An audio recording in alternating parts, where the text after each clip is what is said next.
warahmatullahi wabarakatuh. Puji syukur alhamdulillah kepada Ilahi Robbi, kepada Tuhan Yang Maha Esa, yang mana pada kesempatan pagi hari ini Bapak Ibu semua bisa menghadiri undangan saya terkait dengan kegiatan diseminasi budaya positif yang ada di lingkungan sekolah kita. Salawat serta salam tetap kita curahkan kepada Nabi besar Nabi Muhammad SAW, yang mana pada kesempatan ini juga bisa memberikan pencerahan pada kita semua dan kita harapkan syafaatnya di akhir zaman. Baik Bapak Ibu, pada pagi hari ini kita akan berdiskusi bersama melalui pemaparan saya sebagai calon guru penggerak Angkatan 8 Kabupaten Malang dari SMA Negeri 1 Sumber Pucung. Sebelum kita membahas pada materi, ada beberapa pertanyaan yang akan mengarah pada pembahasan. Jadi yang pertama, apa pentingnya menciptakan suasana positif di lingkungan Bapak Ibu? Monggo, mungkin kami persilakan ada yang bisa, ya, Bu, monggo.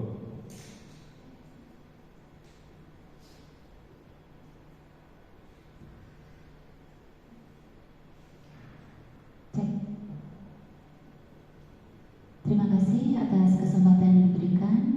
Terima kasih Pak Danu dan Bapak Ibu guru semuanya. Untuk pertanyaan pertama, yaitu apa pentingnya menciptakan suasana positif di lingkungan Bapak Ibu? Sebelum istilahnya menjawab apa pentingnya, saya akan memberikan ulasan sedikit. Barangkali ini sebagai sharing juga, bahwa berkaitan dengan filosofi yang pernah disampaikan oleh Ki Hajar Dewantara, yaitu salah satunya Tri Pusat Pendidikan, di mana lingkungan pendidikan itu ada 3. Lingkungan yang paling dasar adalah dimulai dari keluarga, dan lingkungan yang kedua yaitu sekolah, dan lingkungan yang ketiga adalah masyarakat. Nah, jadi budaya positif yang didapatkan oleh anak-anak itu paling dasar adalah pendidikan dari keluarga. Gimana keluarga memberikan pendidikan pada anak itu akan berpengaruh pada pola pikir, karakter, sikap, nilai, dan lain sebagainya yang nantinya akan dibawa anak di lingkungan selanjutnya, yaitu sekolah. Nah, dari lingkungan keluarga itu akan sangat berpengaruh bagaimana anak itu berkembang, ya, terkait dengan nanti kelanjutannya dibawa ke lingkungan sekolah, yaitu pendidikan yang akan diberikan oleh Bapak Ibu guru. Jadi budaya positif di lingkungan sekolah pun akan membawa dampak pengaruh bagi perkembangan si anak. Makanya ketika anak mendapatkan pola asuh di lingkungan keluarga yang sekiranya kurang baik, itu juga akan terbawa di lingkungan sekolah. Nah, di lingkungan sekolah ini bagaimana peran Bapak Ibu guru bisa istilahnya memperbaiki, andai kata ada budaya negatif yang terbawa anak dari lingkungan keluarga. Nah, budaya positif yang diharapkan dari lingkungan sekolah pun nantinya akan terbawa oleh anak di lingkungan masyarakat. Ketika anak-anak terjun di masyarakat, itu budaya positif bisa diterapkan di lingkungan kerja. Di lingkungan kerja dituntut juga sebagai tenaga kerja harus memiliki budaya positif ketika menjalankan kerjanya. Itu di lingkungan masyarakat. Nah, maka dari itu dari ketiga pola asuh baik dari lingkungan keluarga, sekolah, dan masyarakat, itu ketiga-tiganya penting, saya kira penting untuk menciptakan budaya positif.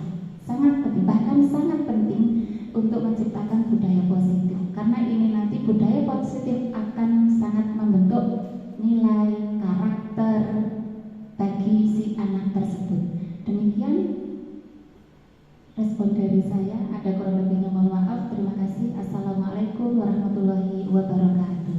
Waalaikumsalam warahmatullahi wabarakatuh. Beri tepuk tangan dulu, Pak. Baik, kalau boleh saya mensarikan, intinya adalah sinergitas yang dari kebiasaan anak-anak di rumah kemudian dibawa ke sekolah. Nah, peran kita adalah untuk memperbaiki seperti itu, Bu.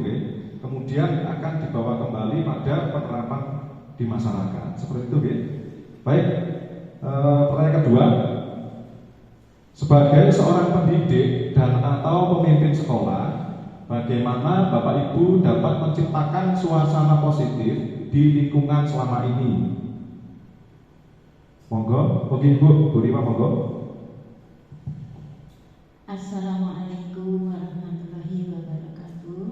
Waalaikumsalam warahmatullahi wabarakatuh. Saya akan mencoba untuk memberi pertanyaan yang nomor 2, tapi mungkin berkaitan dengan yang nomor 1 dan nomor 3 ya. Untuk menciptakan suasana positif itu sangat penting untuk membangun hubungan positif dengan antar sesama, dengan orang tua, dengan bapak ibu guru yang ada di sekolah atau komponen yang ada di sekolah, kemudian juga nanti kepada masyarakat, sehingga bisa menciptakan suasana yang baik, juga akan membentuk karakter anak-anak yang lebih baik.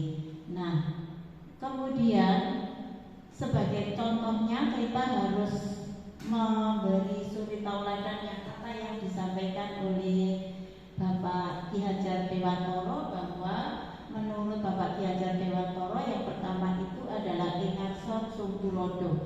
Berarti kita sebagai guru itu harus memberi contoh-contoh yang baik kepada anak didik kita. Kemudian ing madya mangunkarso dan tuturi handayani, sehingga sikap yang positif yang kita teladani sesuai dengan ajaran dari Ki Hajar Dewantoro itu penting sekali kita terapkan untuk anak-anak didik kita, dan nanti akan imbasnya kepada terjun ke masyarakat. Terima kasih. Assalamualaikum warahmatullahi wabarakatuh. Waalaikumsalam warahmatullahi wabarakatuh. Baik, beri tepuk tangan dulu untuk Bu Rima. Jadi mengacu pada trilogi atau konsep daripada pendidikan Hajar Dewantara, Bapak Ibu, ya. Jadi ing arsa satulodo, ing madya manungkarso, tuturi handa yani. Jadi posisinya kita sebagai Bapak Ibu guru itu memberi contoh, kemudian di tengah itu memberi menggerakkan, kemudian yang kita berada di belakang itu mendorong. Kurang lebih seperti itu, Bu, ya, maksudnya. Baik, terima kasih Bu Rima. Untuk pertanyaan pemantik yang ketiga, apakah hubungan antara menciptakan suasana yang positif dengan proses pembelajaran yang berpihak pada murid? Monggo, mungkin ada yang berkenan untuk memberikan pendapatnya, kami persilakan. Oke, monggo Bu Lucy. Assalamualaikum warahmatullahi wabarakatuh. Waalaikumsalam warahmatullahi Saya wabarakatuh. akan menjawab, apakah hubungan antara menciptakan suasana yang positif dengan proses pembelajaran yang berpihak pada murid. Sekarang kalau kita di dalam kelas, kita itu akan merasa anak didik kita supaya kita merasa tidak ada tekanan. Jadi anak itu merasa nyaman dengan gurunya, nyaman dengan suasana di kelasnya, dan nyaman dengan materi, sehingga anak itu nanti akan lebih mudah menerima apa yang disampaikan oleh guru, karena tidak ada tekanan dalam pembelajaran itu. Itu aja. Terima kasih. Baik, terima kasih Bu Lucy. Beri tepuk tangan dulu.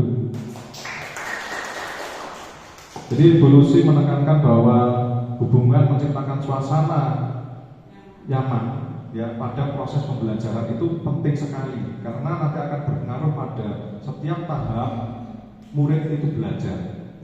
Seperti itu, nggih. Baik, saya akan lanjutkan. Jadi jawaban dari Bapak Ibu semua itu sudah mencerminkan daripada filosofi Ki Hajar Dewantara. Jadi yang mana konsepnya adalah berdasarkan trilogi filosofi pendidikan Gajah Dewantara, yaitu ing karso sum tulodo, ing madya mangun karso tuturi handa yani, seperti yang disampaikan oleh Buriwa tadi. Jadi kita di depan itu memberi contoh, kemudian di tengah kita menggerakkan, dan kita di belakang itu mendorong hal-hal baik yang ada di lingkungan sekolah kita. Nah, namun demikian Bapak Ibu, dari filosofi Ki Hajar Dewantara ini menegaskan ada dua hal yang cukup penting dalam anak atau murid. Yang pertama, bahwa murid itu memiliki kodrat alam. Kodrat alam yang dimaksudkan adalah memiliki keunikan masing-masing sesuai dengan potensi di mana mereka dibentuk dari lingkungan keluarga dan lingkungan sekitar, sehingga harus dibesarkan sesuai dengan jati diri anak-anak. Seperti kurang lebih ketika kita di kelas pun sebenarnya sudah melihat bagaimana kondisi anak-anak. Nah, Ki Hajar Dewantara itu menekankan bahwa kita harus bisa menuntun anak-anak itu ke arah yang lebih baik sesuai dengan potensi yang dimiliki mereka. Nah, kemudian disesuaikan dengan kondisi atau kodrat zaman. Karena anak-anak sekarang ini lahir di dunia teknologi, akhirnya kurang lebih kita pun juga harus menyesuaikan dengan dunia anak saat ini. Jadi pembelajaran sesuai dengan era yang dijalani murid untuk mengasah kepekaan cipta, rasa, dan karsa agar menunjang keterampilan hidup murid nanti di kemudian harinya. Seperti itu. Nah, untuk apa Bapak Ibu? Pada prinsipnya setiap proses pembelajaran yang kita lakukan itu seyogyanya menuntun dan mendampingi anak-anak. Terkadang saya pun dulu di awal juga masih belum mengenal istilah ini sakit gitu ya. Jadi ketika saya punya perintah A ya harus di A gitu. Tapi ternyata setelah saya pelajari di grup penggerak ini, ternyata itu kurang baik. Ada dampak yang sangat luar biasa di jangka panjang itu berkaitan dengan mental dan pertumbuhan anak. Seperti itu. Nah, yang nantinya adalah tujuan akhirnya anak-anak itu memiliki sebuah budi pekerti yang luhur Bapak Ibu, di mana dalam budi pekerti luhur itu anak akan memiliki karakter tangguh, mandiri, tanggung jawab, jujur, tidak mudah menyerah, riang gembira, berpikir positif, bijaksana, dan mencintai budaya yang ada di sekitarnya. Nah, lalu kemudian kira-kira budaya positif itu apa ya kira-kira ya? Baik, jadi budaya positif yang kita maksudkan di sini adalah perwujudan dari nilai-nilai atau keyakinan universal yang diterapkan oleh sekolah dan diawali dengan perubahan paradigma tentang teori kontrol yang nantinya kita akan menuju pada penguatan profil pelajar Pancasila, di mana saat ini profil pelajar Pancasila ini adalah sebagai salah satu visi pendidikan nasional yang nantinya kita laksanakan untuk mempersiapkan murid kita di 100 tahun Indonesia Merdeka, dan bahkan untuk jangka panjangnya adalah di masa depan anak-anak. Kemudian konsep budaya positif sendiri itu ada 8 Bapak Ibu. Jadi yang pertama ada perubahan paradigma, kemudian yang kedua ada disiplin positif, kemudian yang ketiga ada nilai kebijakan, nilai kebajikan universal, kemudian yang keempat ada kebutuhan dasar manusia, yang kelima ada motivasi perilaku manusia, yang keenam ada keyakinan kelas, yang ketujuh posisi kontrol guru, dan yang kedelapan yang terakhir ini adalah segitiga restitusi. Baik, untuk paradigma perubahan yang dimaksudkan di sini adalah pembelajaran dengan paradigma baru merupakan pembelajaran yang dirancang berdasarkan prinsip pembelajaran berdiferensiasi, sehingga murid dapat belajar sesuai dengan kebutuhan berdasarkan tahap perkembangan psikologi untuk mewujudkan profil pelajar Pancasila. Yang pertama, untuk profil pelajar Pancasilanya adalah beriman, bertakwa kepada Tuhan Yang Maha Esa, dan berakhlak mulia. Kemudian yang kedua, berkebinekaan global. Yang ketiga, bergotong royong. Yang keempat, ada kreatif. Yang kelima, mandiri. Dan yang keenam, bernalar kritis. Jadi pada prinsipnya memang inilah yang diharapkan oleh khususnya negara kita, bahwa di masa depan itu anak-anak harus bisa mencerminkan nilai-nilai dari profil pelajar Pancasila ini. Nah kemudian selanjutnya psikiater dan pendidik Dr. William Glasser dalam kontrol teori yang kemudian hari berkembang dan dinamakan choice theory meluruskan beberapa miskonsepsi tentang makna kontrol. Yang pertama, ilusi guru mengontrol murid. Yang dimaksudkan adalah pada dasarnya kita tidak dapat memaksa murid untuk berbuat sesuatu jika murid tersebut memilih untuk tidak melakukannya. Ini terus terang saja ketika saya di kelas itu sering mengalami Bapak Ibu. Apalagi seni itu kan tidak semuanya anak merasa memiliki bakat. Nah itu yang menjadi sebuah beban bagi saya ketika mengajar di kelas. Tapi alhamdulillah kami mencoba pendekatan-pendekatan yang sudah kami pelajari, ternyata ada hasilnya di anak-anak. Seperti itu. Kemudian yang kedua, ilusi bahwa semua penguatan positif, efektif dan bermanfaat. Ternyata tidak. Nah, kenapa? Dalam jangka waktu tertentu, kemungkinan murid tersebut akan menyadarinya dan mencoba untuk menolak bujukan kita, atau bisa jadi murid tersebut menjadi tergantung pada pendapat sang guru untuk berusaha. Artinya apa? Tidak mandiri Bapak Ibu. Jadi anak-anak itu terkadang kalau sudah istilahnya kita coba bujuk rayu, ternyata dia tahu cuma gini-gini aja, ternyata akan menolak dirinya sendiri. Gitu. Akhirnya dia sendiri yang akan memfilter, yang artinya nanti akan juga berdampak pada ketidakmandirian murid. Kemudian yang ketiga, ilusi bahwa kritik dan membuat orang merasa bersalah dapat menguatkan karakter. Pangapunten Bapak Ibu, ternyata yang kita doktrinkan ke anak-anak itu juga terkadang kurang pas, karena kembali pada karakter anak-anak itu tidak sama. Dan ya itulah yang seharusnya kita bisa sadari, bahwa setiap anak itu memiliki keunikan dan akhirnya kita harus bisa bersikap dengan cara yang berbeda. Nah, di sini menggunakan kritik dan rasa bersalah untuk mengontrol murid menuju pada identitas gagal. Artinya apa? Terkadang anak-anak itu akan merasa, kok yang saya kerjakan selalu tidak benar. Seperti itu.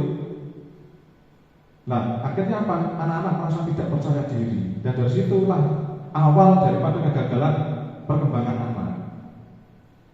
Kemudian yang terakhir, yang keempat, ilusi bahwa orang dewasa memiliki hak untuk memaksa. Ini ternyata juga kurang tepat ketika kita aplikasikan ke anak-anak. Yang dimaksudkan adalah banyak orang dewasa yang percaya bahwa mereka memiliki tanggung jawab untuk membuat murid-murid berbuat hal-hal tertentu. Artinya ketika kita perintah anak harus menurut, ternyata itu berdampak pada psikologi anak-anak. Saya soalnya pernah menanyakan ke anak ketika saya jadi wali kelas itu, kebetulan ada salah satu anak saya yang cukup introvert.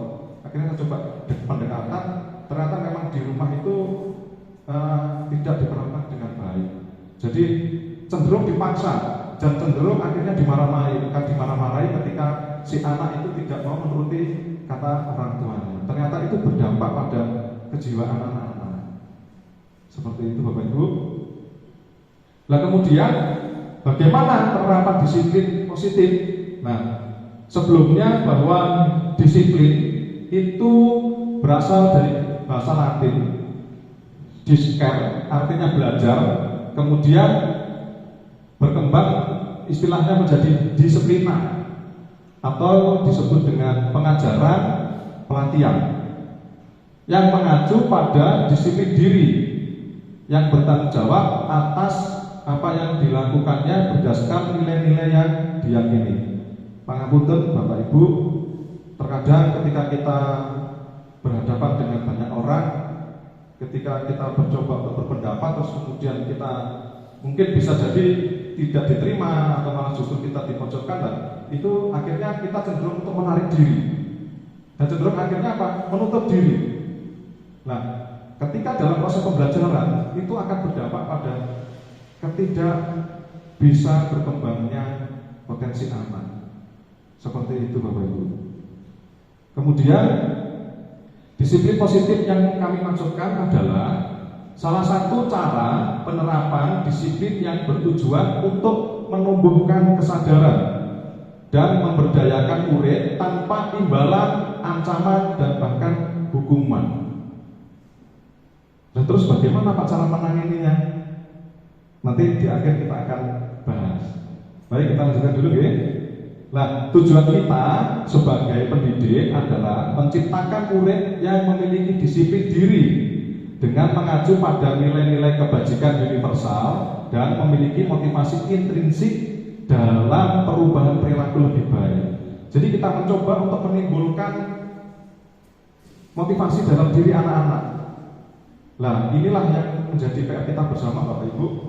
Saya pun juga terus untuk mencoba belajar bisa memahami anak-anak, terutama anak-anak yang merasa tidak percaya diri dan merasa tidak memiliki bakat. Ini terus terang saja kalau di mata pelajaran saya di seni budaya itu menjadi PR yang sangat luar biasa. Kadang-kadang saya berpikir ketika anak itu mau berbuat saja sudah alhamdulillah gitu. Nah, apalagi yang tidak sama sekali, waduh ini jadi beban kami. Seperti itu. Nah, kemudian ini ada contoh dari nilai-nilai kebajikan universal dari institusi atau organisasi lintas bahasa, suku bangsa, agama maupun latar belakang. Jadi yang pertama ini saya ambil dari profil pelajar Pancasila, ada 6 tadi Bapak Ibu. Jadi ada beriman, bertakwa kepada Tuhan Yang Maha Esa, dan berakhlak mulia. Kemudian yang kedua berkebinekaan global, bergotong royong, kreatif, mandiri, dan bernalar kritis. Kemudian ini saya ambil lagi contoh dari Ibu Primary Years Program PYP, bahwa nilai-nilai kebajikan universalnya pertama ada toleransi, rasa hormat, integritas, mandiri, menghargai, antusias, empati, keingintahuan, kreativitas, kerjasama, percaya diri, dan komitmen. Kemudian saya ambil lagi yang ketiga, ini dari The Seven Essential Virtues Building Moral Intelligence. Jadi yang pertama ada empati, suara hati, kontrol diri, rasa hormat, kebaikan, toleransi, dan keadilan. Artinya kalau kita coba renungkan dan resapi bersama bahwa nilai-nilai kebajikan dari masing-masing institusi ini kurang lebih intinya sama Bapak Ibu. Intinya sama. Nah, kemudian dari nilai-nilai ini kita harus bisa mengkoneksikan dengan kebutuhan dasar murid. Nah, kebutuhan dasar murid atau yang disebut di sini kebutuhan dasar manusia itu yang dimaksud adalah merupakan unsur-unsur yang dibutuhkan dalam menjaga keseimbangan baik secara fisiologis atau perkembangan tubuh dan psikologis perkembangan jiwa, bertujuan untuk mempertahankan kehidupan dan kesehatan. Di sini ada 5. Yang pertama adalah bertahan hidup. Kemudian yang kedua adalah kasih sayang dan rasa diterima. Kemudian yang ketiga ada penguasaan. Yang keempat ada kebebasan. Yang terakhir ada kesenangan. Baik, yang dimaksudkan dengan bertahan hidup itu adalah kebutuhan makan, pakaian, tempat tinggal, keamanan, dan kesehatan. Kemudian yang dimaksudkan dengan kasih sayang dan rasa diterima itu adalah rasa diterima, diperdulikan, berbagi, kerjasama, menjadi bagian dalam kelompok. Kemudian yang ketiga ada penguasaan. Yang dimaksudkan di sini adalah harga diri. Kemudian keinginan untuk dianggap. Kemudian memimpin, berprestasi, diakui, dan didengarkan. Kemudian yang keempat, ada kebebasan yang dimaksudkan adalah kemandirian. Kemudian memiliki pilihan, mencoba hal baru, kemudian mampu mengendalikan arah dirinya. Itu kebebasan. Dan yang terakhir, kesenangan. Kesenangan bermain, humor atau bercanda, kemudian antusiasme dan tertawa. Jadi ini kebutuhan dasar manusia pada umumnya, Bapak Ibu. Nah, hal yang semacam ini bagaimana kita bisa membawa pada proses pembelajaran di kelas seperti itu. Nah, kemudian setiap perilaku manusia itu pasti akan ada motivasinya. Nah, motivasi perilaku manusia yang pertama adalah untuk menghindari ketidaknyamanan atau hukuman. Nah, betul ya Bapak Ibu? Ketika kita dihukum, apakah memang itu yang kita inginkan? Kan enggak ya. Pasti jelas kita akan menghindari hal semacam itu. Dan kita akan mencari sebuah kenyamanan ya. Kemudian yang kedua, untuk mendapatkan impian atau penghargaan dari orang lain. Ini motivasi perilaku manusia yang kedua. Ini sudah tidak bisa kita pungkiri lagi. Kemudian yang ketiga, untuk menjadi orang yang mereka inginkan dan menghargai diri sendiri dengan nilai-nilai yang mereka percaya. Artinya kalau yang ketiga ini lebih cenderung pada diri seorang anak, gitu. Nah, untuk motivasi perilaku ini manusia yang pertama dan kedua ini termasuk pada motivasi ekstrinsik yang datangnya dari luar. Jadi ketika kita menghukum, nah itu salah satu contohnya. Ketika kita memuji, itu juga salah satu contoh motivasi yang dari luar. Nah, kemudian yang ketiga inilah yang kita inginkan, yaitu motivasi intrinsik yang timbul dari pribadi anak-anak. Kemudian ada cara atau penyelesaian masalah pada anak ini dibagi menjadi 3, Bapak Ibu. Jadi kalau kita amati pada umumnya kita cenderung menghukum ketika anak-anak itu salah. Kemudian yang kedua, konsekuensi. Konsekuensi ini ketika kita sudah sepakat tapi ternyata anak masih melanggar. Nah, yang ketiga inilah yang nanti akan kita bahas lebih dalam tentang restitusi. Jadi hukuman ketika anak itu dihukum, jadi datangnya itu tidak terencana atau tiba-tiba Bapak Ibu. Karena kadang-kadang ya improve saja. Ketika anak berbuat salah ya langsung aja. Itu yang kita tegur. Kemudian murid tidak tahu apa yang akan terjadi karena dia sudah disalah-salahkan dulu. Nah, kemudian yang keempat ada bersifat satu arah dan datangnya anak selalu salah. Seperti itu. Kemudian yang keempat berupa hukuman fisik atau psikis. Ya biasanya anak-anak kita minta untuk lari-lari atau mungkin kadang-kadang ya kita untuk menghafalkan yang lain gitu. Kalau misalkan hafalan-hafalan yang lebih baik boleh, tapi nanti ada tahapannya. Kemudian konsekuensi di sini biasanya karena sudah disepakati bersama, jadi sudah terencana, sudah direncanakan. Kemudian murid dibuat tidak nyaman, sudah ada dialog tapi tetap mencoba mengarahkan bahwa anak itu salah gitu. Kemudian yang terakhir guru menjadi pemantau. Jadi kita melihat bagaimana perilaku murid atau anak. Kemudian yang terakhir di restitusi Bapak Ibu. Jadi restitusi ini adalah proses menciptakan kondisi murid mudah untuk memperbaiki kesalahan. Jadi kita mencoba menggiring kira-kira kenapa kok berbuat salah. Nah, kurang lebih seperti itu, nanti kita akan bahas lagi. Kemudian yang kedua, proses kolaborasi dalam mengerjakan murid mencari dan menyelesaikan masalahnya sendiri. Jadi kita ikut membantu anak-anak untuk menyelesaikan masalahnya. Seperti itu. Baik Bapak Ibu, dari dari sini kira-kira ada yang mau ditanyakan? Atau ada yang mungkin disaringkan? Silakan.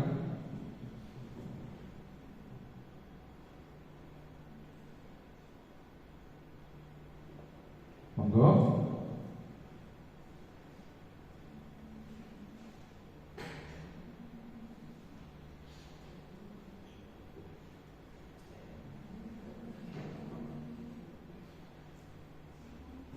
Baik, silakan Pak Hasil.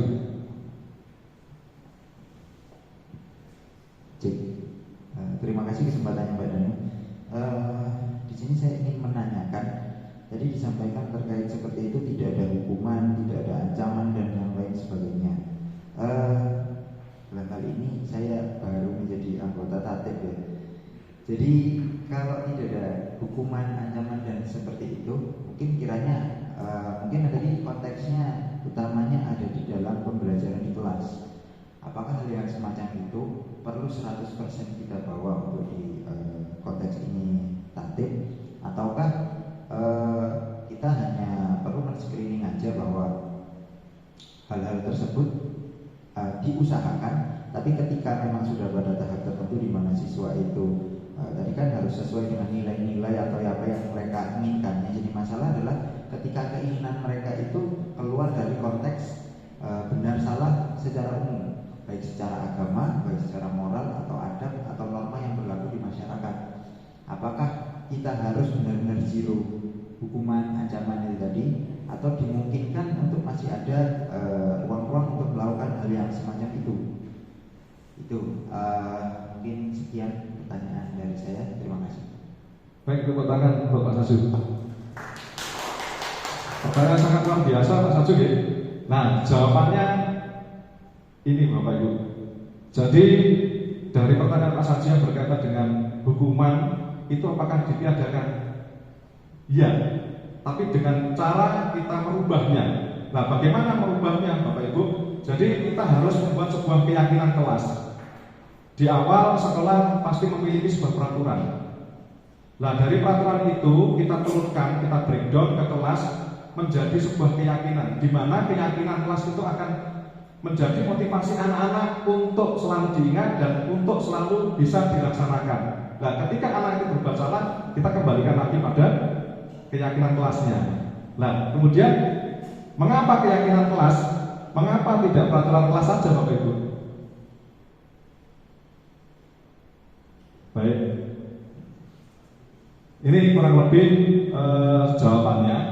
Ya, jadi nilai-nilai keselamatan atau kesehatan inilah yang kita sebut sebagai suatu keyakinan, yaitu nilai-nilai kebajikan universal yang disepakati secara tersirat dan tersurat, lepas dari latar belakang suku, negara, bahasa maupun agama. Seseorang akan lebih tergerak dan bersemangat untuk menjalankan keyakinannya daripada hanya sekedar mengikuti serangkaian peraturan tertulis tanpa makna. Artinya adalah kita bersama-sama dengan anak di kelas, dengan murid itu mencoba untuk menggali kira-kira apa maksud dari peraturan itu yang nantinya kita akan jadikan sebagai sebuah keyakinan. Jadi anak-anak itu nanti kita akan ajak diskusi, kita mintai pendapat. Jadi mereka akan merasa diperdulikan dan mereka akan merasa diberikan kebebasan.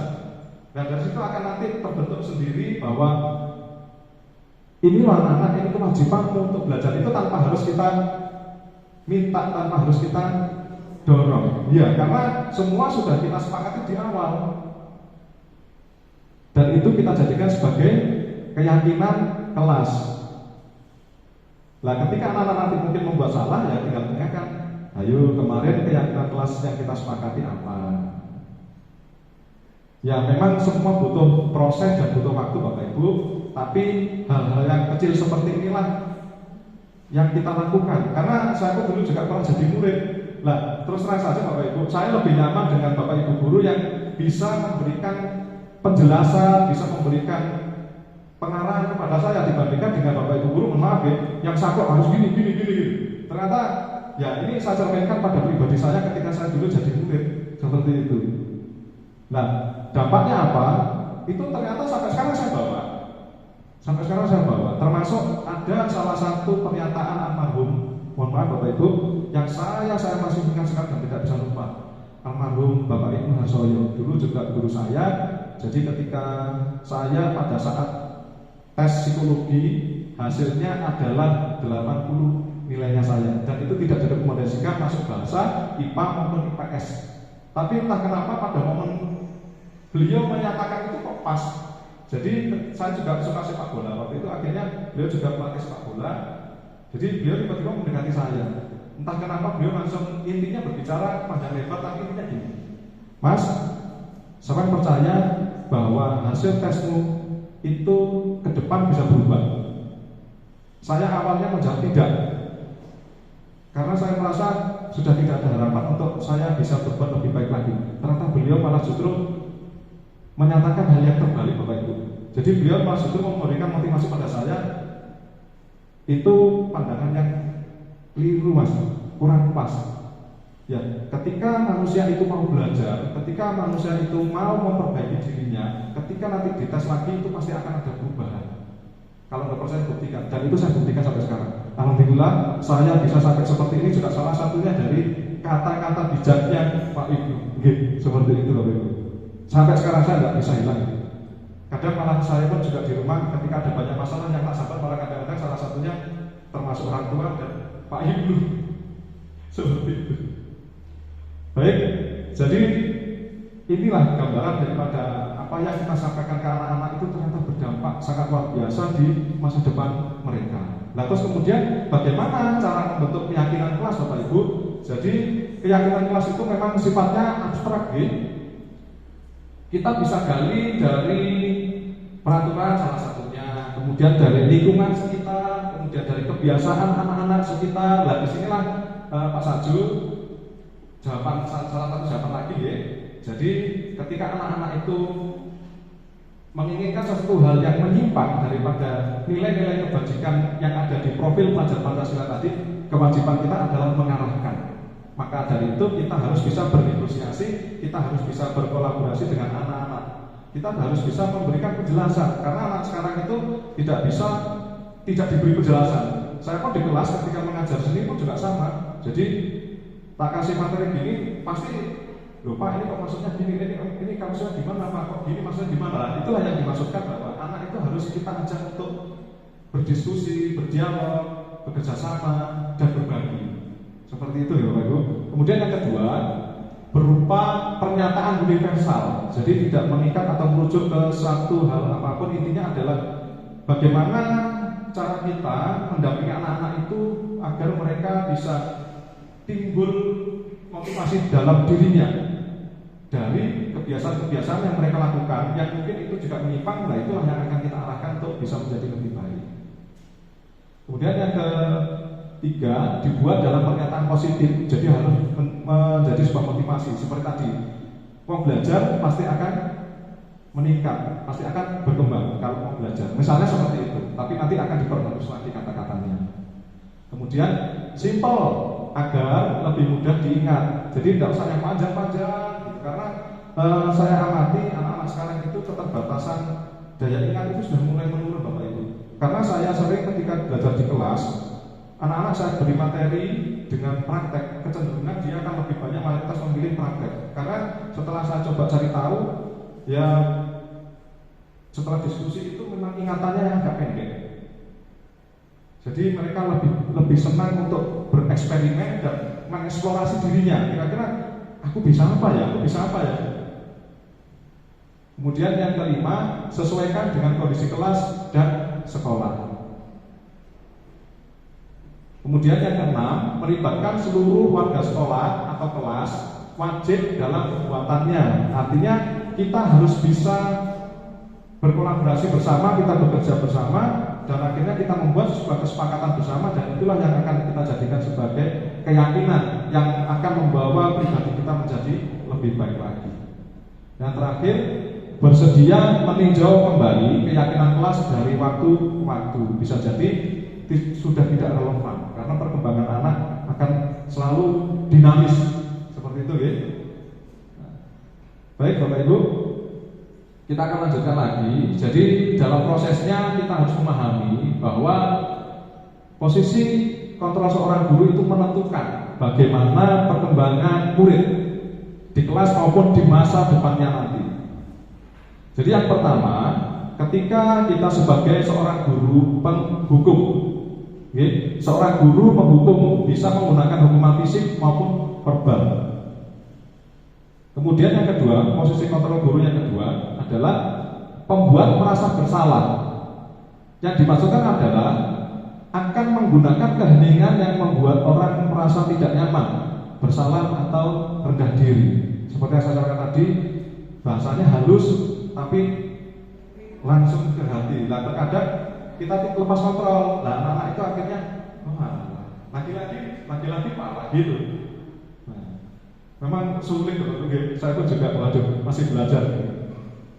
Kemudian yang ketiga, posisi kontrol guru sebagai teman. Nah, ini yang sering kita lakukan, yang sangat-sangat sering kita lakukan. Jadi guru di posisi teman menggunakan hubungan baik dan humor untuk mempengaruhi seseorang. Ternyata itu juga berdampak. Satu, akhirnya ketika anak itu sudah terlalu dekat, satu menunjang. Akhirnya dia lupa bahwa sebenarnya kita memiliki sebuah keyakinan kelas, salah satunya adalah berbudi pekerti luhur. Nah, dan lain sebagainya, banyak ini contohnya. Kemudian yang keempat, pemantau. Nah, ini ada yang Bapak Ibu, termasuk saya juga sering melihat bagaimana perkembangan anak. Nah, artinya di sini posisi pemantau berdasarkan peraturan dan konsekuensi. Ketika anak itu sudah bisa menerapkan peraturan atau belum, nah itu yang dimaksudkan pemantau seperti itu. Dan ketika belum, bagaimana konsekuensinya? Kita hanya bergelut di posisi peraturan dan konsekuensi saja. Nah, yang terakhir inilah Bapak Ibu, posisi kontrol guru sebagai manajer. Posisi di mana guru berbuat sesuatu bersama dengan murid, mempersilahkan murid mempertanggungjawabkan perilakunya, mendukung murid agar dapat menemukan solusi atas permasalahannya sendiri. Jadi posisi manajer inilah, kalau menurut saya dari proses pembelajaran itu yang paling pas, karena kita berkolaborasi dengan anak. Karena konsepnya adalah bahwa dari filosofi pendidikan belajar di Mataram tadi, kita sebagai seorang pendidik itu menuntun, bukan menuntut ya Bapak Ibu. Jadi kita bagaimana caranya bisa mendampingi dan menuntun murid untuk menemukan jati diri mereka. Ya dari berbagai proses, entah itu kesalahan, entah itu prestasi anak-anak, seperti itu. Nah, dari manajer inilah kita bisa saling bertukar pikiran, kita bisa saling bertukar pendapat. Karena akan terjadi proses belajar dua arah. Mohon maaf Bapak Ibu, pun kami ketika jadi wali kelas dulu juga banyak belajar dengan anak-anak bermasalah. Dan itu pun yang sampai saat ini kami jadikan sebagai referensi ketika saya mengemban rumah tangga. Bagaimana saya mendidik istri saya, bagaimana saya mendidik anak-anak saya. Nah, hal semacam itu inspirasinya juga dari anak-anak. Karena saya belajarnya dari masalah anak-anak. Seperti itu. Baik Bapak Ibu, jadi pembahasan yang terakhir ya, yang ke-8 inilah jawaban dari semua proses bahwa manajer itu, posisi kontrol manajer itu adalah yang penting. Nah, terus kemudian bagaimana penerapannya Bapak Ibu? Nah, kita menggunakan segitiga restitusi. Oke, segitiga restitusi ini adalah sebuah proses komunikasi antara guru dengan murid dengan dalam penyelesaian masalahnya, agar murid mau belajar dari kesalahan, kemudian mandiri menentukan solusinya dan bertanggung jawab. Jadi anak-anak itu kita dampingi, kita ajak brainstorming, kita ajak membuka dirinya bahwa apa yang dilakukan kalau memang itu salah ya kita tunjukkan salah, tapi terus bagaimana, tanpa harus kita itu menggetar, menghardik, tanpa harus kita mencaci seperti itu. Tapi lebih pada kita mencoba untuk bisa menjadi teman, kita juga bisa menjadi seorang manajer. Nah, dan hal semacam itu yang kita biasakan kepada anak-anak. Nah, tahapannya adalah yang pertama Bapak Ibu, Ibu, untuk segitiga restitusi itu menstabilkan identitas. Jadi biasanya ada sebuah proses di mana kita itu mengkonfirmasi, mengklarifikasi. Kadang-kadang anak-anak itu kalau misalkan sedang berbuat sesuatu, kemudian mungkin dia yang salah atau dia yang malah justru disalahkan, kadang-kadang itu marah. Nah, kita sebagai seorang guru tidak boleh terpancing. Jadi kita harus bisa bagaimana caranya meredam dan menanyakan apa sih masalahnya gitu.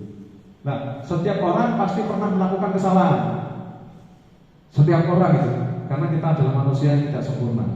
Kemudian kamu bukan satu-satunya yang pernah melakukan ini. Nah, ini adalah salah satu pernyataan yang bisa kita sampaikan ke anak-anak. Artinya untuk menyetabilkan dirinya ketika dia si murid itu sedang mungkin panas-panasnya atau mungkin sedang marah.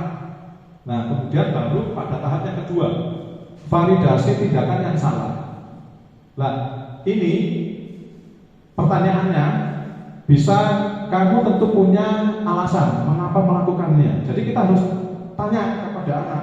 Karena setiap anak karena setiap anak itu pasti akan punya alasannya. Entah itu sifatnya itu sangat pribadi sekali, ataukah memang karena sesuatu hal. Nah, kita wajib menanyakannya.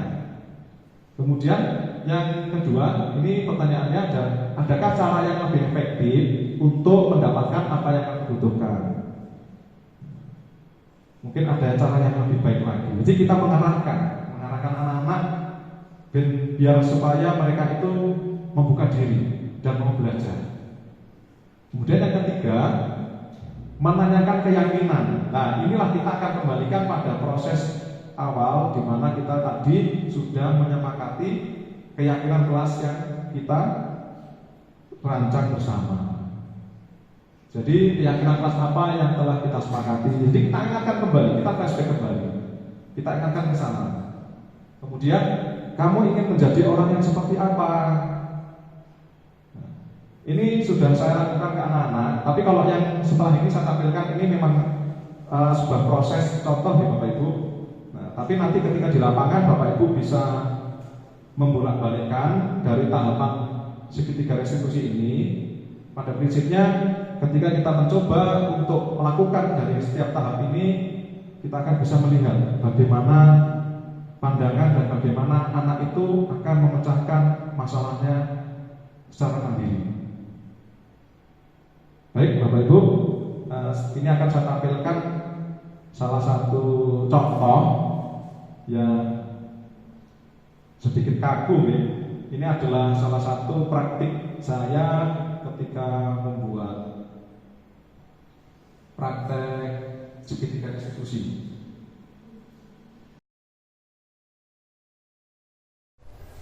Baik Rita, kamu tahu kenapa Bapak panggil ke sini? Iya Pak. Ya, Bapak ingin mengkonfirmasi kenapa kamu sering datang terlambat masuk kelas. Ya Pak, saya sering datang terlambat karena bangun kesiangan. Oh gitu, itu juga hal yang wajar sih. Setiap orang pasti pernah membuat kesalahan seperti itu. Maukah kamu memperbaiki kesalahan tersebut? Ya Pak, saya mau memperbaikinya. Tapi hal itu juga membuat kamu lupa membawa alat dan bahan praktiknya kan? Ya Pak, saya tadi tergesa-gesa hingga lupa membawa alat dan bahan praktik.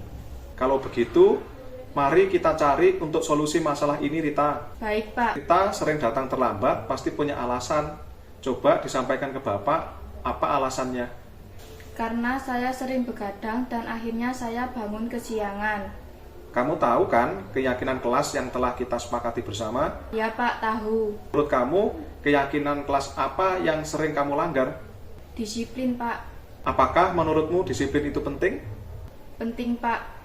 Karena dari disiplin saya bisa menghargai waktu sehingga tidak terlambat masuk kelas dan selalu membawa alat serta bahan praktik. Betul sekali.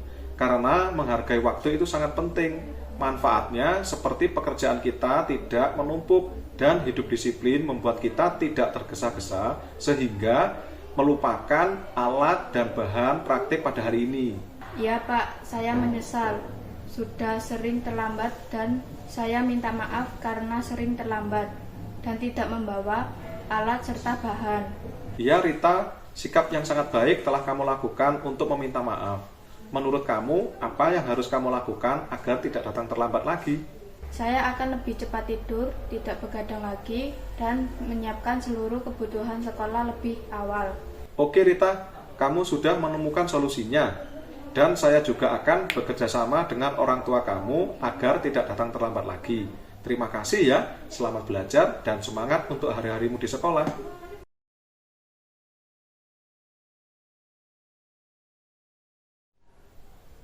Assalamualaikum warahmatullahi wabarakatuh. Saya Rektor Tafiana dari kelas 12 IPA 2. Terima kasih, saya senang sekali diajak diskusi dengan Pak Guru.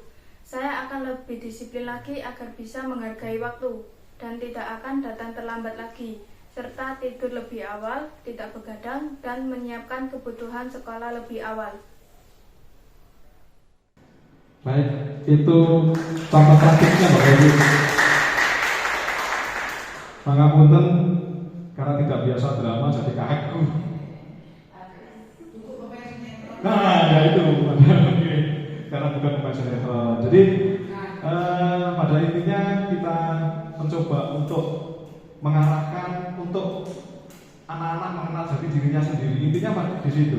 Jadi bagaimana dia melihat potensinya, bagaimana dia bisa memperbaiki kesalahan-kesalahan yang diperbuat.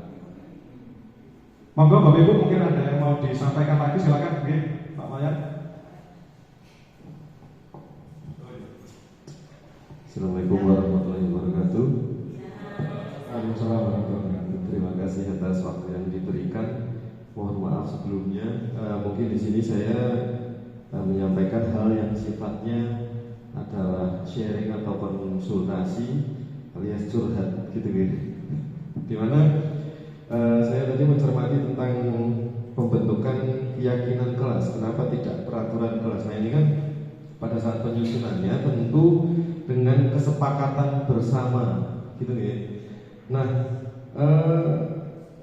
dan selanjutnya di slide selanjutnya tadi ada posisi kontrol guru, dan memang benar yang Pak Dano sampaikan tadi bahwa yang kita lakukan itu seringkali di posisi sebagai teman yang menggunakan hubungan baik dan humor untuk mempengaruhi seseorang, dan menurut mungkin level usia mereka sering lupa menempatkan diri, sehingga yang tadi berbudi pekerti luhur itu memang terabaikan. Nah, saya pernah mengalami di posisi ini pada saat awal-awal mengajar, dan saat itu memang sifatnya bercanda, tetapi ternyata candaannya itu saya menyadari bahwa hal tersebut menyimpang dari keyakinan kelas. Dan untuk meluruskan itu, ya kan otomatis saya naik level jadi pemantau. Untuk meluruskan itu, saya ingin memposisikan diri sebagai manajer. Nah, mau nggak mau kan untuk supaya masalah itu jadi clear, saya harus jadi manajer. Tetapi si anak masih menganggap bahwa kami di posisi teman, sehingga terjadi kesalahpahaman, sehingga yang ada anak ini berontak dengan caranya, bukan berontak dengan frontal yang menentang guru, bukan seperti itu. Tapi istilah bahasa Jawanya jadi akar PDW, jadi semaunya sendiri gitu. Nah, sudah diberi solusi juga sebenarnya di segitiga restitusi, tetapi saya masih mengalami kesulitan untuk melakukan hal yang seperti di video tadi, karena bisa jadi di lapangan hal tersebut menjadi semakin rumit gitu, karena anak memiliki opini sendiri, dan opini si anak ini menurut level usianya adalah anak-anak yang berkembang, membangkang, mencari jati dirinya, punya opini yang kadang opininya ini berpikir jangka pendek gitu, bukan jangka panjang, sehingga hal ini butuh waktu yang akhirnya kami berdamai dengan keadaan secara alami, bukan dengan penyelesaian yang terstruktur. problemnya selesai. Ada hal yang bisa kami ambil sekelas ya, itu bisa kami ambil bersama, tetapi abstrak gitu. Saya inginnya itu terstruktur seperti yang di segitiga restitusi ini. Nah, untuk kasus yang berbeda, apakah ini bisa jadi efektif? Karena ketika dikatakan bahwa bukan kamu yang satu-satunya melakukan ini, nyatanya dia satu-satunya apa yang melakukan itu. Belum pernah ada yang melakukan hal seperti itu. Itu mohon arahannya dari sharing atau curhatan yang saya sampaikan. Terima kasih. Assalamualaikum warahmatullahi wabarakatuh. Waalaikumsalam warahmatullahi wabarakatuh. Baik, terima kasih Pak Wayan. Beri tepuk tangan dulu untuk Pak Wayan. Betul Pak Wayan yang disampaikan tadi bahwa segitiga restitusi itu akan mengalami sebuah proses di mana akan pada tahap ketidaksesuaian proses. Artinya seperti yang disampaikan Pak Wayan tadi, ketika kita mengalami permasalahan anak-anak di sekolah itu akan bervariasi. Nah, bervariasi juga ketika kita akan menangani anak-anak. Pada prinsipnya kita mencoba untuk tetap melalui sebuah proses di mana anak itu harus bisa menenangkan dirinya, kemudian anak itu harus bisa melihat kesalahannya, dan yang paling penting adalah si anak kita arahkan untuk bisa menemukan solusi untuk perbaikan daripada kesalahan yang diperbuat. Tapi tidak semudah itu Bapak yang betul Pak. Karena saya pun juga mengalami hal yang sama. Terlebih khusus ketika saya menangani anak-anak pencak silat itu sangat luar biasa. Jadi pengennya kan selalu siap dalam bertanding, tapi terkadang eventnya jarang. Nah itu akhirnya apa? Berdampak pada proses latihan, di mana akhirnya anak-anak itu tidak mau datang, kemudian malah terkadang mencari pelampiasan yang lain. Artinya apa? Dia ikut olahraga yang lain, gitu. Dan terkadang teman-temannya latihan, dia juga ikut latihan di tempat yang lain dan satu tempat, gitu. Di olahraga yang lain tapi di satu tempat. Bayangkan bagaimana ketika saya sebagai seorang pelatihnya harus bisa mengambil sikap yang lebih bijak. Nah, namun demikian dari setiap proses itulah yang harus kita pahami bahwa anak itu memiliki keunikan. Anak itu memiliki sebuah karakter yang berbeda. Ya, di mana akhirnya kita harus bisa melihat bagaimana cara untuk bisa menyadarkan bahwa ini loh nak, harusnya tuh seperti ini, tapi dengan sebuah proses dan tahapan yang memang kadang-kadang membutuhkan waktu. Nah, semua itu nanti kita akan kembalikan. Satu, kita kembali pada peraturan sekolah di mana yang kita rumuskan dalam bentuk sebuah keyakinan, baik itu keyakinan sekolah maupun keyakinan kelas. Dari situ baru kita bisa nanti akan mengontrol anak-anak. Nah, kemudian kita harus bisa secara bersama-sama meyakini dari apa yang sudah kita buat bersama tadi. Jangan sampai nanti ketika kita sudah membuat kesepakatan, tapi dalam pelaksanaannya ada sebuah proses di mana kesepakatan itu ada sedikit yang berbeda. Ya oke, tapi tetap kita akan acuannya tetap kembali pada sebuah keyakinan yang kita sepakati bersama. Mungkin seperti itu pokoknya. Siap. Mungkin ada lagi yang lain?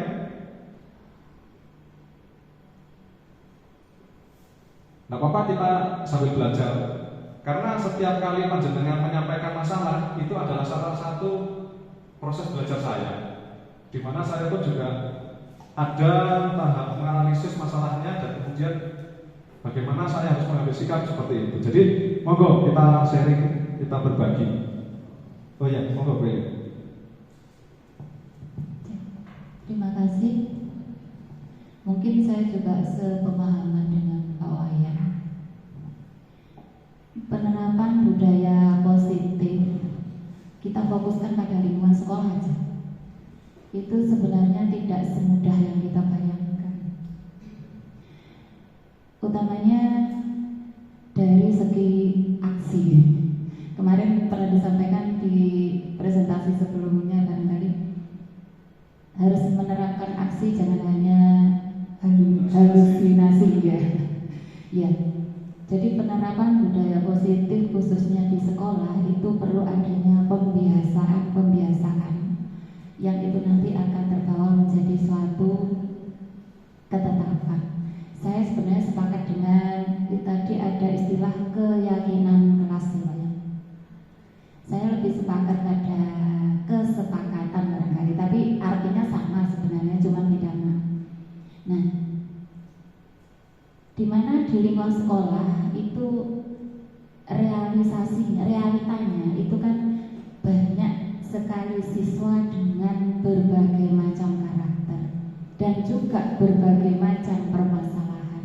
Saya setuju dengan adanya tim tatip, sangat setuju. Karena tim tatip itu kan pada dasarnya tupoksinya memaksimalkan disiplin dalam segala aspek.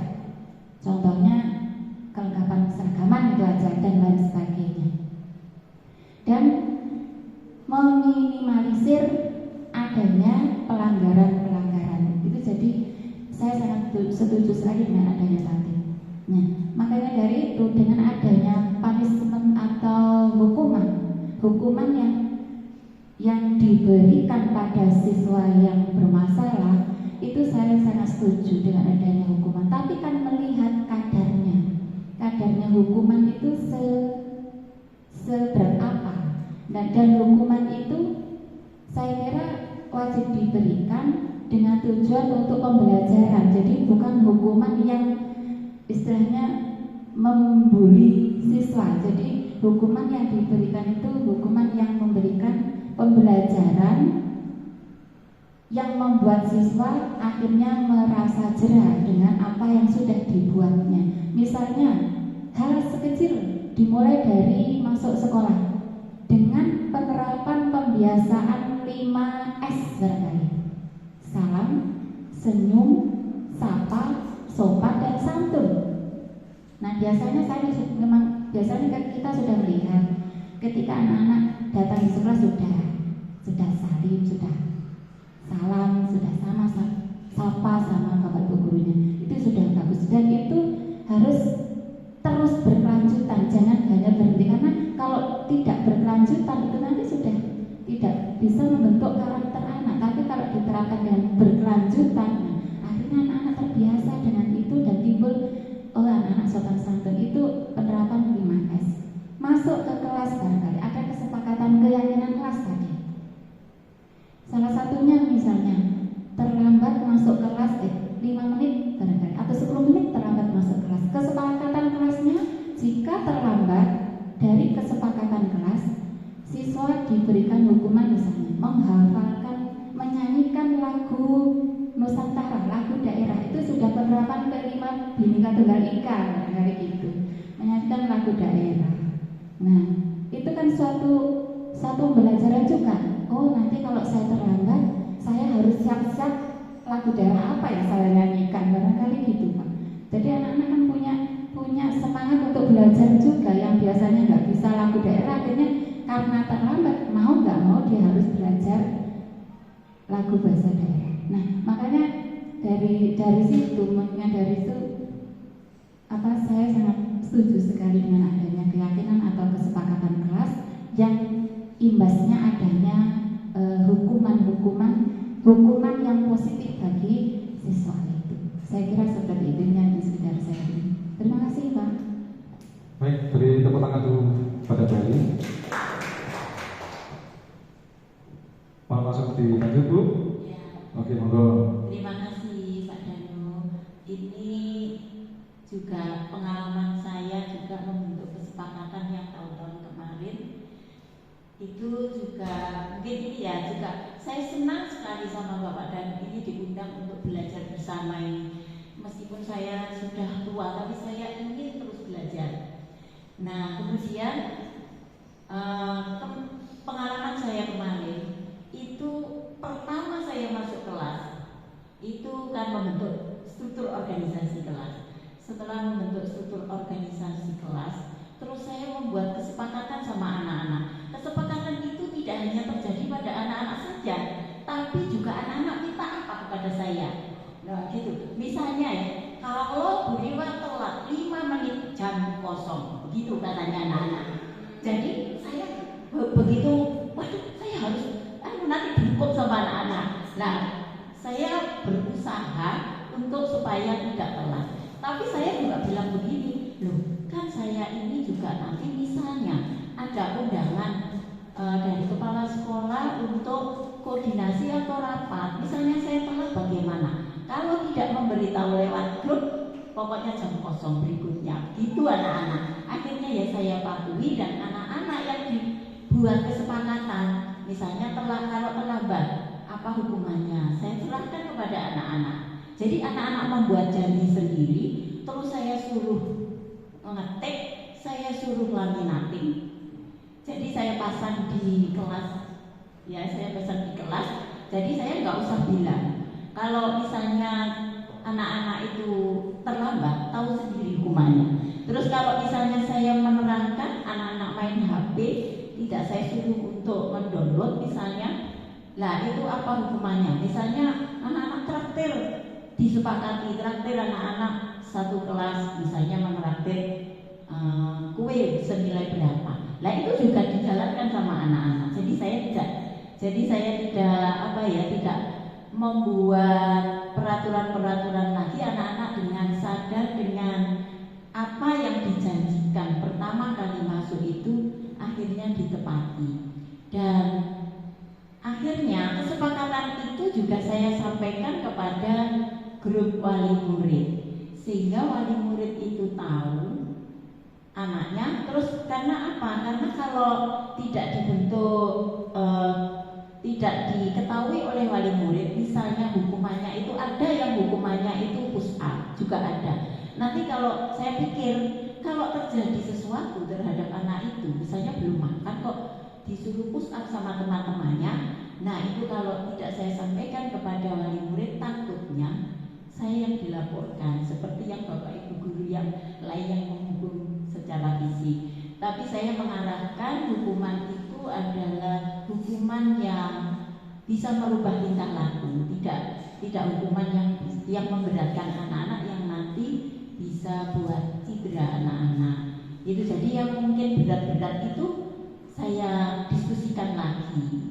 sehingga dibentuk kesepakatan itu, terus dilaminating, terus akhirnya anak-anak dengan sendirinya menyadari. Dan kami juga pengalaman saya dulu yang kemarin itu juga dekat terhadap anak-anak, sehingga anak-anak itu alhamdulillah di tahun kemarin itu kok tidak bermasalah di tatip gitu. Itu pengalaman saya. Jadi saya terima kasih kepada Bapak Dano sehingga saya bisa menambah wawasan dan ingin belajar kepada guru-guru muda yang sangat energik. Terima kasih. Assalamualaikum warahmatullahi wabarakatuh. Baik, waalaikumsalam warahmatullahi wabarakatuh. Beri tepuk tangan untuk Bu Riwa. Baik, untuk masalah belajar sepakat Ibu bahwa kita sesuai dengan salah satu juga tujuan pendidikan kita, bahwa belajar itu sepanjang hayat atau seumur hidup. Nah, maka dari itu memang kita seyogianya bisa saling berkolaborasi, kita bisa saling bekerjasama. Nah, kembali pada permasalahan yang sudah disampaikan, baik itu dari Pak Wayan, dari Bu Eli, termasuk dari Bu Rima tadi, kita kembalikan pada sebuah proses di mana proses ini yang akan kita laksanakan bersama. Artinya apa? Kita kembalikan pada sebuah peraturan di mana peraturan itu yang akan kita yakini bahwa itu bisa menjadikan anak-anak menjadi lebih baik lagi. Di mana keyakinan itu pun akan diterjemahkan oleh anak-anak dan akan dilaksanakan. Nah, kemudian yang paling penting adalah dari pemaparan tadi, saya pun juga sebenarnya sepakat keterkaitan dengan hukuman, bahasa hukuman, tapi coba kita renungkan kembali hal yang paling berat dalam proses pendidikan seperti yang disampaikan oleh Ki Hajar Dewantara terkaitan dengan filosofi pendidikan adalah menuntun murid. Nah, menuntun itu tidak semudah yang kita bayangkan, Bapak Ibu. Sangat luar biasa pengorbanan maupun perjuangannya. Nah, artinya apa? dari proses ini tadi bahwa ada satu solusi yang berkaitan dengan penanganan masalah, yaitu segitiga restitusi. Nah, bagaimana cara kita untuk bisa secara konsisten bisa menerapkan tahapan-tahapan yang seperti itu? Artinya apa? Kita mencoba untuk menggali apa yang ada pada murid. Tidak hanya sekedar apa yang ada pada keyakinan saja, tapi diperlukan juga ada sebuah proses dialog di mana mereka itu mencoba untuk introspeksi diri. Mereka mencoba untuk menggali apa yang dia lakukan itu apakah sudah betul dan apakah sudah sesuai dengan kesepakatan atau yang tadi akhirnya bersifat ada sebuah hukuman. Nah, di situ loh Bapak Ibu, terus terang saja ketika kemarin saya diskusi di forum Jatim itu pun juga salah satu pertanyaan saya itu. Nah, tapi ya mau gimana lagi, karena kita adalah seorang guru dan bertugas untuk menuntun anak didik kita, maka dari itu kita seyogyanya bisa merumuskan bersama apa yang kita masukkan dengan peraturan, terus kemudian kita yakini bersama dalam sekolah, dan keyakinan itu kita terapkan pada anak-anak. Kemudian anak-anak pun juga akan melakukan sebuah proses dan membuat sebuah keyakinan. Nah, di mana nanti ketika dalam proses penyelesaian masalah anak-anak itu kita tetap mengacu pada segitiga restitusi. Begitu ya Bapak Ibu ya. Jadi memang berat. Terus terang saja saya di awal pun ketika belajar materi budaya positif langsung gitu. Saya apakah bisa? Terus terang saja saya katakan tidak bisa. Karena kalau saya bekerja sendiri itu berat.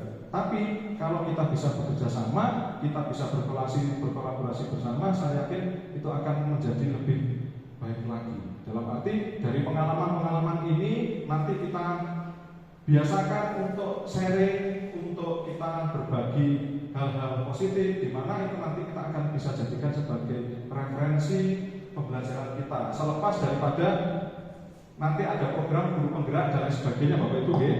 Selepas itu, karena ke depan saya menginginkan ya mudah-mudahan nanti bisa kita laksanakan bersama bahwa kegiatan seperti ini bisa dilaksanakan secara konsisten seperti itu. Karena terus terang saja momen-momen seperti ini saya tunggu Bapak Ibu, di mana saya bisa belajar dengan Bapak Ibu guru yang senior, di mana saya pun juga bisa saling bertukar pikiran dengan teman-teman sejawat maupun yang umurnya masih di bawah saya, dan bahkan terkadang malah proses itu pun saya lakukan dengan anak-anak seperti itu. Mungkin ada lagi yang lain, silakan Bapak Ibu. Terima kasih atas kesempatan yang diberikan. Mungkin saya menyampaikan pengalaman mengajar saya ya, ketika menemui sebuah kasus di mana peserta didik itu ketika baru, khususnya kan saya mengajar di kelas 10. Nah, pasti mereka punya keyakinan yang masih mereka bawa. Contohnya itu seperti panggilan akrab dengan temannya. Terus di SMP sudah akrab sama temannya, terus masuk SMA kemudian dia memanggil temannya dengan nama yang berbau. Kalau kita memandangnya, kalau sebagai guru nggak tahu, oh ini kok ada pembulian secara verbal dengan nama panggilan yang nggak sopan atau bagaimana. Nah, kemudian mereka terkadang memiliki keyakinan bahwa oh itu panggilan akrab saya dengan teman saya Pak. Nah, tetapi itu kan sebuah apa ya yang tidak pantas, apalagi mereka bertemu dengan teman-teman baru. Nah, kemudian teman-teman baru yang lainnya itu memanggil serupa padahal baru kenal juga. Nah, ini yang menjadi permasalahan yang menurut saya ini dilematiskan. Jadi anak ini terkadang nggak tahu sebenarnya dia itu sedang melakukan kesalahan atau enggak. Nah, ini mungkin saya juga bingung ya cara penyelesaiannya. Sebenarnya ada ini dianggap sebagai sebuah permasalahan juga bisa, tetapi dari sudut pandang lain juga tidak bisa disebut sebagai permasalahan karena ranahnya bukan yang apa ya yang paling parah lah, itu masih awal-awal. Nah, mungkin itu kalau di teori perkembangan nilai dan norma. Nilai itu adalah sesuatu yang diyakini oleh seseorang atau seperti keyakinan tadi. Nah, ketika sesuatu kesalahan yang diyakini oleh berkembang, banyak orang yang meyakini bahwa itu adalah benar, seperti panggilan akrab dengan temannya, berarti secara otomatis anak itu akan membenarkan sebuah kesalahan.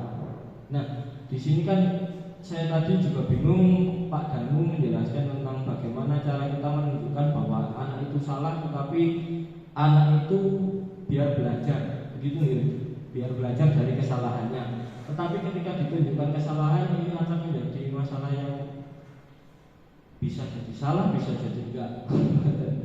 Nah, mungkin itu saja permasalahan yang saya hadapi.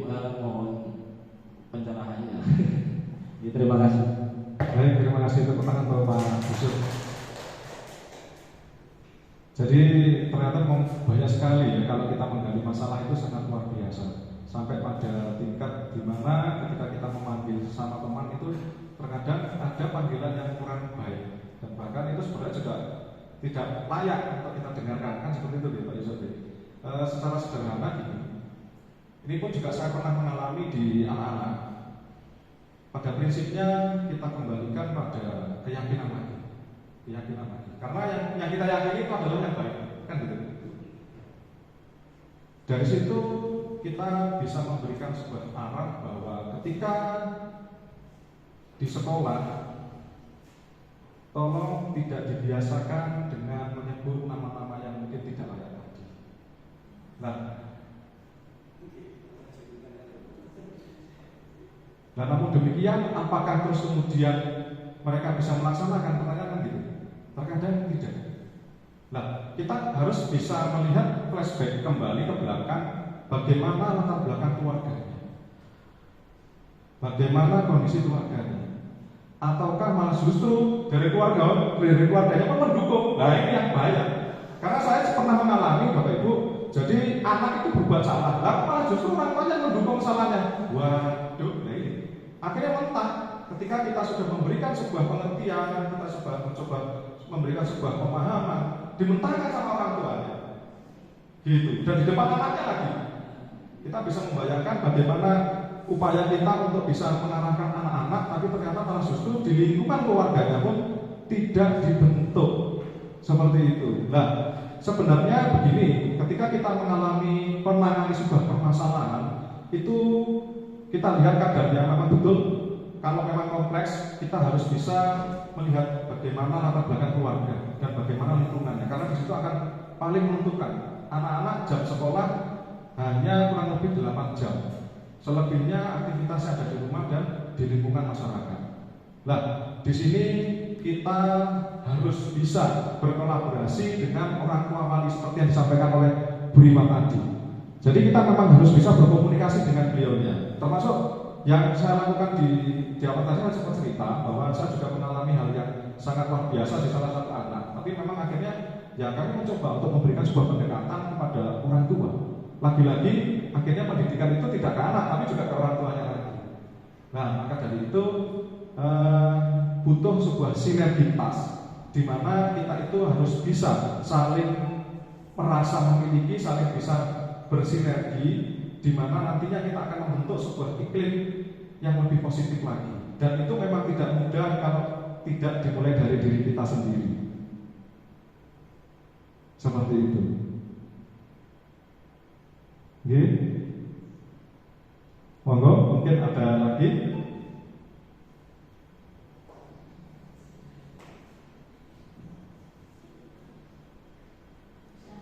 Sudah cukup Bapak Ibu, oke? Baik. Mungkin ada yang bisa membantu saya untuk apa ya istilahnya, memberikan wejangan atau masukan, terutama ke saya. Monggo, mungkin ada salah satu dari Bapak Ibu yang bisa memberikan masukan atau testimoni. Monggo, silakan.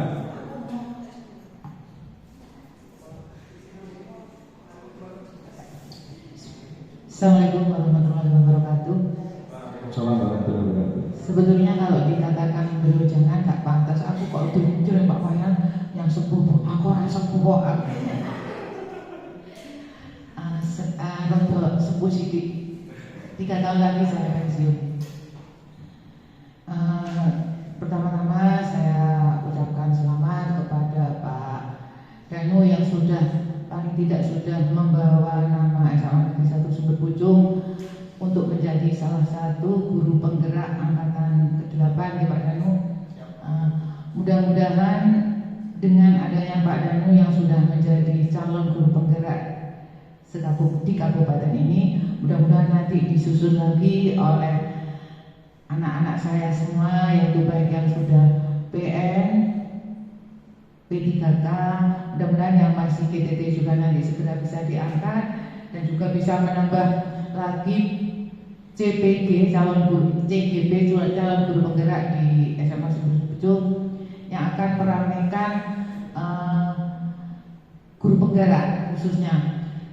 Saya itu belum bisa membayangkan karena pada saat dulu saya juga tidak tahu oposisi guru penggerak, tapi saya ketika Pak Danu menjadi guru penggerak, saya salut sekali. Jadi banyak inovasi-inovasi yang bisa disampaikan kepada kita-kita ya, terutama yang masih konvensional.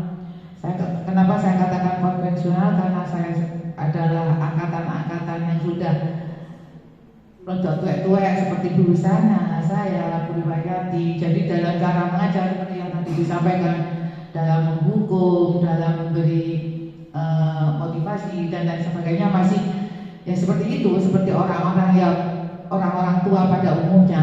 Tapi ketika turun ke yang muda-muda, saya yakin lebih banyak lagi inovasi-inovasi yang bisa diberikan kepada anak didik yang akan menciptakan anak didik yang lebih baik lagi di masa yang akan datang.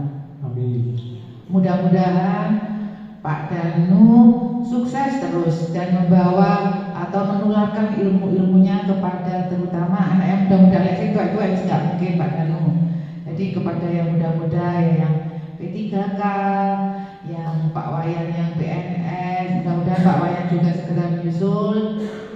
Pak Saju, Pak Redi, itu harapan saya, Pak Eli, harapan dari sekolah, mudah-mudahan guru penggerak dari sekolah kita semakin banyak. Dan saya mohon kepada Pak Danu, tularkanlah ilmu itu, jadi diberi contekan dalam artian bukan contekan ilmunya diturunkan kepada teman-teman yang ada di sini. Mudah-mudahan ilmunya barokah dan semua yang ada di SMA Sumber Pucung mengucapkan terima kasih kepada Pak Danu yang sudah menjadi satu-satunya guru penggerak di SMA Negeri 1 Sumber Pucung. Amin. Mohon saja Pak Danu, kurang lebihnya saya mohon maaf. Assalamualaikum warahmatullahi wabarakatuh. Waalaikumsalam warahmatullahi wabarakatuh. Baik, terima kasih Bu Madam. Oke, ada lagi, monggo silakan. Oke, saya berikan testimoni ya.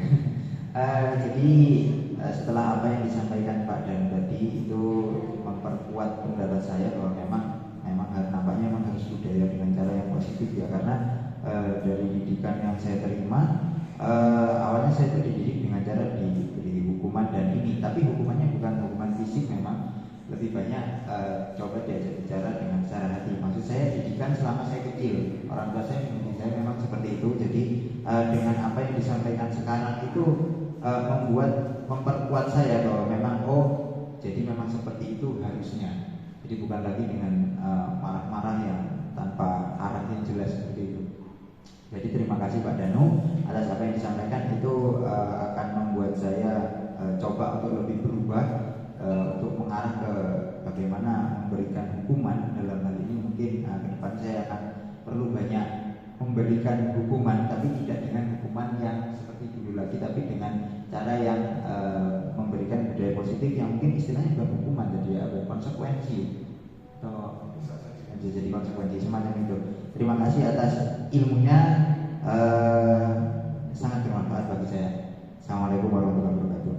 Waalaikumsalam warahmatullahi wabarakatuh. Baik, terima kasih untuk lagi Mas Ajun.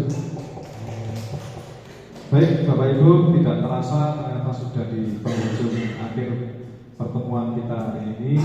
Sekali sekali lagi saya sampaikan terima kasih banyak kepada Bapak Ibu yang sudah meluangkan waktu di hari liburnya untuk bersama-sama saya belajar.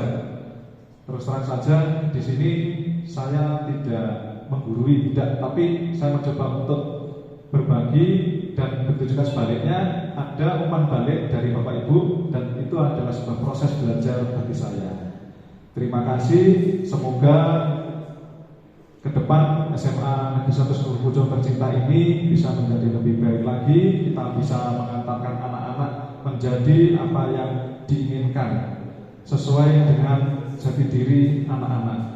Baik, sebelum kita akhiri, marilah kita berdoa bersama-sama agar apa yang sudah kita laksanakan tadi bisa memberikan manfaat dan barokah. Berdoa dipersilakan.